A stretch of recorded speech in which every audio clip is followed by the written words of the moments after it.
The bus stop was loud with engines and impatient footsteps, but one small figure made the world feel suddenly silent. A disabled boy sat alone on a cold metal bench, his thin legs stiff, his hands clutching a torn backpack, his eyes searching every passing face for the one person who was supposed to come back for him. The bus doors closed, the engine roared, and just like that, his mother was gone. She did not turn around. She did not wave. She did not look back even once. In that moment, a child learned what abandonment felt like, and fate quietly prepared something no one at that bus stop could have imagined.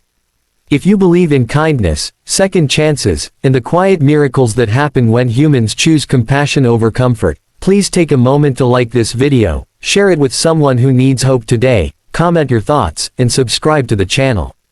Also tell us in the comments where you're watching from, because stories like this connect hearts across the world. The boy's name was Ethan Miller, and he was only 8 years old. Since birth, his legs had never fully cooperated with him, forcing him to rely on crutches and braces that often drew stares from strangers. His mother, Laura Miller, had once been loving, at least in fragments. Life, however, had worn her down slowly. Bills stacked higher than hope, medical expenses drained every paycheck, and the absence of Ethan's father left a weight on her shoulders that she never learned how to carry.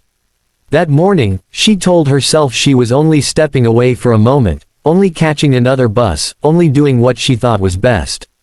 But deep down, fear had turned into selfishness, and selfishness into a decision she would regret for the rest of her life. Ethan waited as the sun climbed higher. Minutes stretched into hours. Hunger gnawed at his stomach, and fear wrapped tightly around his chest. He watched families arrive and leave together, children laughing, parents holding hands, while he remained frozen in the same spot, afraid that if he moved, his mother might return and not find him. His small body trembled, not from cold, but from the realization that something was terribly wrong. Still, he waited, because hope is often the last thing a child lets go of. As the day drifted toward evening, a man noticed him. His name was Daniel Carter, a single father in his late 30s, worn down by long workdays and sleepless nights. He had come to the bus stop to pick up his daughter's school bag, which she had forgotten on the bus earlier that morning. Daniel was not the type of man who believed in coincidence. He believed in responsibility, in doing what had to be done even when it hurt. When he saw Ethan sitting there, unmoving, his instincts tightened like a knot in his chest. Daniel's life had not been gentle either. 2 years earlier, his wife had passed away after a sudden illness, leaving him alone with a 6-year-old daughter named Lily. Grief had hollowed him out, but fatherhood forced him to keep moving. Every day was a balance between exhaustion and love, between feeling broken and staying strong for a child who needed him. Seeing Ethan alone awakened something deep inside him, a familiar pain mixed with an undeniable pull. He sat nearby at first, pretending not to stare, but time passed and Ethan did not move. No adult returned for him. No phone rang. No relief came. Daniel finally approached, his heart pounding, unsure whether he was crossing a line or answering a calling. Ethan's eyes lifted, cautious and tired, carrying a weight far heavier than his small frame should bear. Without understanding how, Daniel knew the truth before any words could be explained.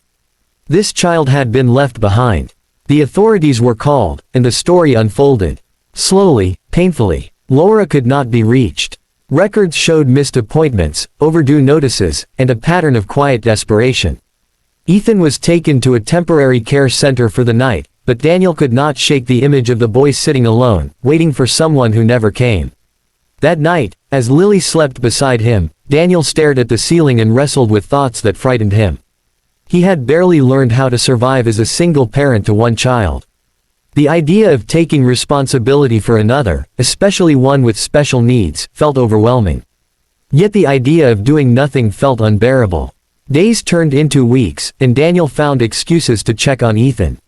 He brought small gifts, listened to the staff, and learned about Ethan's routines, his physical limitations, and his quiet love for drawing superheroes with uneven lines. Ethan rarely smiled, but when he did, it felt like sunlight breaking through storm clouds. Slowly, trust formed, fragile and tentative.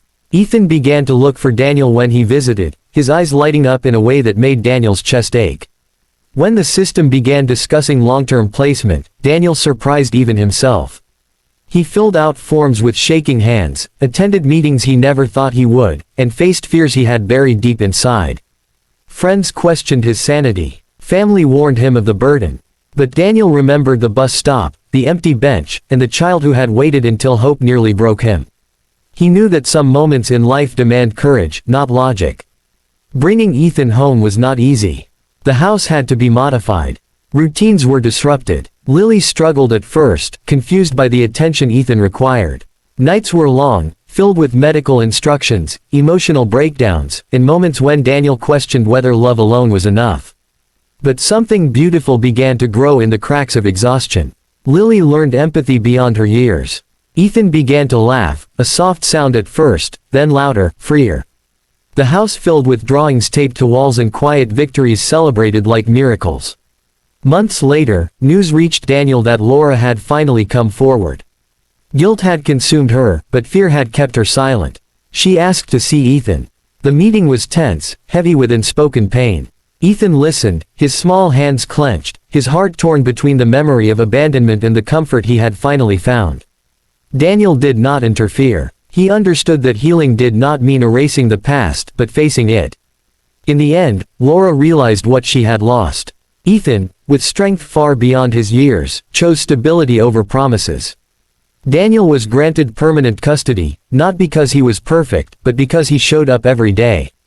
The bus stop that once marked the worst day of Ethan's life became a symbol of where his story truly began. Years passed, and Ethan grew stronger, not in his legs, but in his spirit. He learned that family is not always who gives birth to you, but who refuses to leave when life becomes difficult. Daniel learned that love multiplies when shared, and Lily learned that kindness can change the course of a life. If this story touched your heart even a little, please take a moment now to like the video, share it with someone who believes in humanity, and subscribe to the channel so we can continue telling stories that matter. Before this story ends, we'd really love to read your thoughts, so please comment below and tell us what part of Ethan and Daniel's journey moved you the most. Somewhere, at a bus stop that looks just like any other, a small bench still waits. But thanks to one man's choice, one child no longer has to sit there alone, wondering if anyone will come back for him.